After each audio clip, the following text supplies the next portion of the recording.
عملت الأكلة العظمة دي تشرفك في أي عزومة ب150 جنيه وأقل كمان. ب150 جنيه مؤامرة، والله العظيم، وأقل من 150 جنيه.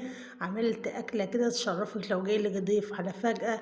كمان لو عندك عزومة عايزة تعملي أكلة سريعة وكمان متاخدش منك وقت كتير في المطبخ، إن شاء الله تابعيني في الفيديو وبإذن الله تستفادي منه.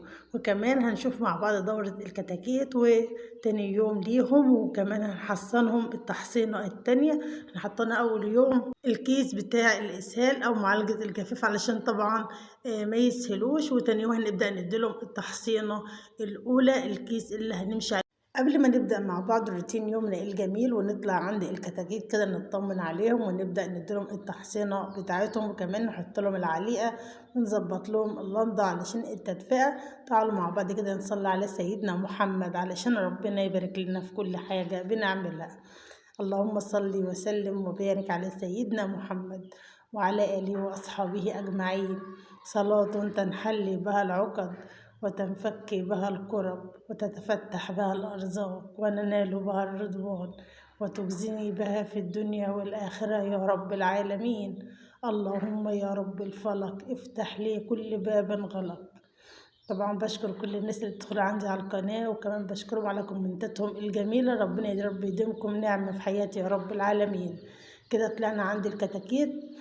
انا ما عنديش البوكس زي ما قلت لكم، فانا كنت عامله لهم زي حضانه كده بالاقفاص، وحطيت شويه تراب اللي هو التراب الرطش دوت بتاع الفلاحين.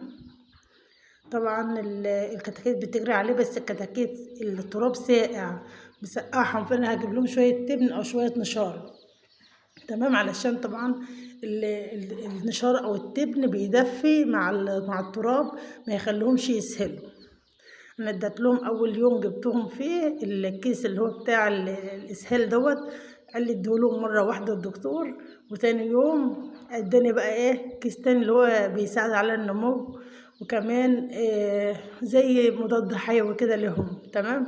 ده طبعا كتاكيت بلدي هجيني وبلدي فيومي. دولت نوعين حلوين جدا. البياض يعني للبيض، لو انت عاوزة تجيبي تربية لرمضان بلدي هجيني. اللحم بتكون معروفة الدكتور علشان يديكي بلدي هجيني اللي بيشيل اللحم. ما شاء الله النوعين دوت جميل جدا. وفي بقى النوع اللي هو المشعر برضك حلو للبيض، وكمان في الرزة ما شاء الله، وفي اللي هو الجمازة دوت برضو نوع حلو جدا للبيض. بس النوعين يعني احسن نوعين اللي هو الفيومي والهجيني البلدي اللي هو البياض. وهنا طبعا كده بدأت احطط لهم اللند عشان ادفيهم، لان طبعا هم لسه عمر يوم، ما ينفعش ان انا احطهم من غير لند، حتى لو انا احطهم في مكان مقفول لازم اللند تكون قايدة عليهم ليل ونهار علشان طبعا ياكلوا باستمرار ويكبروا معايا بسرعة ويفوروا معايا، تمام. وهنا كده ما شاء الله بيبدأوا بقى يتحركوا، لأن طبعا المكان دافع عليهم، بس لسه بقى هجيب لهم تبن علشان التبن يدفهم أكتر ويبدأوا إن هم يتحركوا كده بكل سهولة. وفي الوقت ده بقى هبدأ أخد السقاية أغسلها. طبعا الكيلو العلقة اللي أنا حطيته لهم لسه موجود عندهم، وهبدأ أديلهم بقى أول تحصين اهوت معايا اللي هو منشط للنمو والتحويل دوت الغذائي ومكون يعني للمناعة، رفع للمناعة. الكيس دوت الدكتور قال لي امشي عليه لحد ما يخلص، وهنبدأ ناخد الجرعة التانية من التحصين. فطبعا دايما المية متتحطش مية سادة كده، تحط المية بالعلاج على طول علشان طبعا الجو اليومين دول وحش، ولازم ان احنا نستعني بالعلاج اللي الدكتور بيديهولنا. طبعا انا بملى رتل واحد من السقايه ديت رتل ميه، وبحط عليه معلقه كبيره من الكيس اللي هو رافع للمناعه، وكمان مع العليقه بقى والتدفئه اهم حاجه، علشان طبعا طول ما هما في تدفئه بيبداوا يتحركوا وياكلوا وكده. لكن هما دلوقتي مخنوقين كده لان التراب ساقع جدا عليهم، فطبعا لسه انا هجيب التبن وابدا افرشهم. لما بجيب التبن بقى وبحطه طبعا بيدفئ التراب وبيبداوا يجروا عليه ويتحركوا بكل سهوله. وده كان اليوم التاني للكتاكيت، حطت لهم العلاج أول تحصين يعتبر مديهولهم اهوت معاكم، اللي هو رافع ومنشط للنمو. ما شاء الله يعني ربنا يا رب يبارك فيهم. ما بدأوا من اللي هم يعني يتحركوا كده دلوقتي، لان طبعا انا بسجل بعد ما حطيت لهم التبن، ما كنتش بسجل وانا بصور الفيديو. انا حطيت لهم التبن، لما حطيت التبن هصور لكم ان شاء الله. بعد ما حطيت لهم التبن هتلاقيهم بيتحركوا كده وفرحانين بالتبن، وكمان التبن بيدفي تحت رجليهم، لان التراب برضو بيكون فيه نسبة من الرطوبة، بيبقى ساقع على رجليهم. ممكن تستبدلي التبن بالنشارة. النشارة برضو حلوة جدا وبتدفي في المكان، وكمان بتقدري اللي انت تلميها بكل سهولة.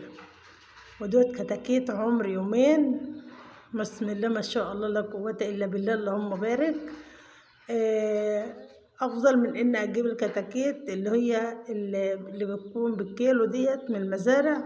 بتكون طبعا مش منتج ضمنها، هي متحصنه واخده تحصينها كامل. المنتج ضمنها بيجي عندك الكتكوت بيتغير من الاكل، من العلف، من ده بتلاقي الكتكوت على طول بدأ يتعب منك. لكن دي حاجه انت بتأسسها بقى على ايدك، زي ما انت شايفه كده ما شاء الله لسه كتكوت عمر يومين، وبيبدأ ان انت تديله العليقه بتاعته الكافيه، وكمان العلاج والتحصينات باستمرار. اللهم بارك يا رب العالمين. وكمان بإذن الله ربنا يكرمنا فيهم، يعني هناخد منهم جزء رمضان لو طلع منهم ديوك.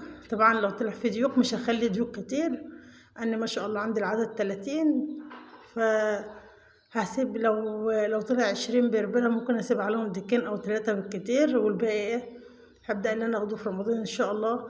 نذبحه طول الشهر، يبقى في نفس الوقت جبنا فراخ تبيض لنا بيضة كده وتلم بركة البيت وحسنة البيت، وفي نفس الوقت يبقى عندنا فراخ نقدر نذبحها ونستفيد منها في الشهر الكريم يا رب. وكل سنة وانتم طيبين. ونوعين الفراخ دول نوعهم جيد جدا للناس اللي عايزة تجيب فراخ تبيض.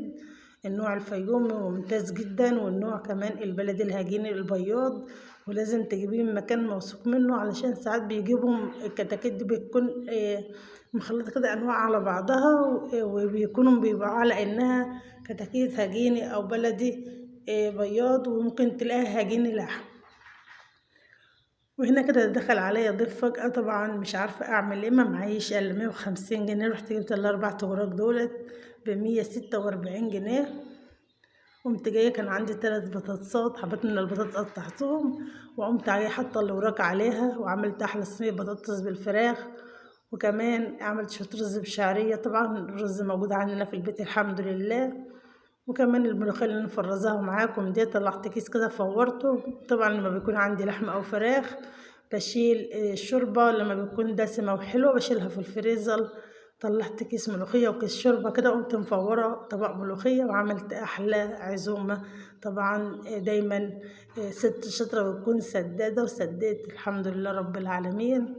وعملت أحلى عزومة شرفتني طبعا قدام جوزي وقدام ضيوفي، بسم الله ما شاء الله. وطبعا بألف هنا وشفاء لكل اللي كل منها. عزومة سهلة وبسيطة فعلا، ما خدتش منه وقت خالص، وكمان اقتصادية، يعني ما كلفتنيش كتير، ما فيش تكلفة. هما الأربع توراك اللي أنا اشتريتهم، والبطاطس كانت موجودة عندي في البيت، والرز في البيت، والملوخية أنا كنت مفرزاها معاكم قبل كده على القناة، كانت عندي في الفريزر. فدايما الحاجات دي بتنفعنا اللي بتكون موجودة في البيت وبنقدر. كده كان يومنا بسيط جدا. طلعنا للكتاكيت وادانا لهم أول تحصين، وكمان ظبطنا لهم الحضانة بتاعتهم. وهنا خلاص كنا قدمنا غدانا. كان يومنا سهل وبسيط وجميل. أتمنى أن يعجبكم يومي، وان انتم تكونوا استفدتوا منه. لو استفدتوا منه حطوا لايك للفيديو، اشتراك للقناة، كمان فعلوا الجرس على الكل علشان توصل لكم كل الاشعارات الجديدة. وقولوا لي ايه رأيكم في وصفة الغداء السهلة السريعة دي، لو دخل عليك ضيف او جات لك عزومة على السريع ومحتارة تعملي ايه. مش هتلاقي اسهل من كده عزومة حقيقي هتشرفك قدام ضيوفك، ممتازة جدا. وكمان مش هتخليك تقف في المطبخ كتير، ولا هيكون عندك مواعين كتير ولا اي حاجة. هي صينية البطاطس بالفراخ، قطعت البطاطس وحطيت عليها الفراخ وهي نية، وحطيت عليها عصير الطماطم، والملوخية عملتها، والرز بألف هنا وشفاء لكل اللي